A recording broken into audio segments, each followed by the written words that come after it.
Absorption. Absorption is the movement of unchanged drug reaches to the systemic circulation. అంటే unchanged drug reaches to the systemic circulation is that absorption. అంటే tablet ఉంది, like disintegration అయ్యి small ఇంటెస్టైన్కి maximum absorption అయ్యి అక్కడ అయిపోతుంది. తర్వాత బ్లడ్కి reach అవ్వడం, తర్వాత బ్లడ్కి రీచ్ అయిన తర్వాత అన్ని పార్ట్స్కి పోతుంది. ఇది ఒక ఫిజియోలాజికల్ యాక్షన్. ఎగ్జాంపుల్ లైక్ మనకి ఇది తీసుకుంటే ఇది ఒక tissue or like some GIT intestine తీసుకుంటే ఇక్కడ బ్లడ్ వెజిల్స్ అనుకుంటే ఇక్కడ ఫాస్ఫోబైలిపిడ్ లేయర్ ఉంది. సో దట్ టోటల్ తర్వాత ఇట్లా ఫస్ట్ జిఐటి తర్వాత ఫాస్ఫోలిపిడ్స్ ద్వారా బ్లడ్ వెజిల్స్కి వచ్చి తర్వాత టోటల్ బాడీకి వచ్చేస్తుంది. ఓకే, నెక్స్ట్ మెకానిజమ్స్ ఒక 6 మెకానిజమ్స్ ఉంటాయి, చూద్దాము. Passive diffusion, carrier mediated, pore, ionic, electrochemical అని కూడా అంటారు దీన్ని, అయానిక్ని. సో ఇదే ఒక డిఫ్యూజన్ టైప్ అనమాట. Next ion pair transport, next endocytosis. అయితే ఇక్కడ క్యారియర్ మీడియేటెడ్లో 2 ఉంటాయి, మళ్ళీ ఫ్యాసిలేటెడ్, యాక్టివ్ రెండు. ఓకే, నెక్స్ట్ ఫస్ట్ ప్యాసివ్ చూసేద్దాం.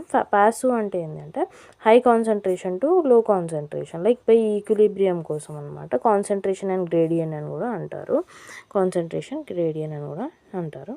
Called non ionic diffusion based on the drug సైజ్ని బట్టి the amount of fluid present in జిఐటీలో ఎంత ఫ్లూయిడ్ ప్రజెంట్ ఉందో దాన్ని బట్టి మనకి ఈ ప్యాసివ్ డిఫ్యూజన్ జరుగుతుంది. The food present in the empty stomach, food ఎంత ఉంది, ఎంటీ స్టమక్లో ఎంత ఉంది. So 90% of drugs passive follow అవుతాయి, బికాజ్ జిఐటీ ఇట్లా high concentration to low concentration.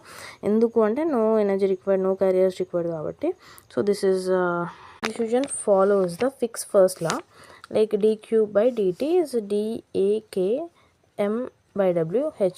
ఇది ఒక ఈక్వేషన్ అనమాట. సో ఇక్కడ జిఐడికి గ్రేటర్ దాన్ ఉంటుంది అనమాట ఈ సి కంటే, లైక్ కాన్సన్ట్రేషన్ గ్రేడియన్ కంటే. It is the rate of diffusion. ఈ డీకే ఇక్కడ డిరైవ్ చేసాము చూడండి. Diffusion coefficient of drug D is equal to A is equal to surface area of absorbing membrane. Next km by w అంటే partition coefficient of lipid membrane, like aqueous water అట్లా అనమాట.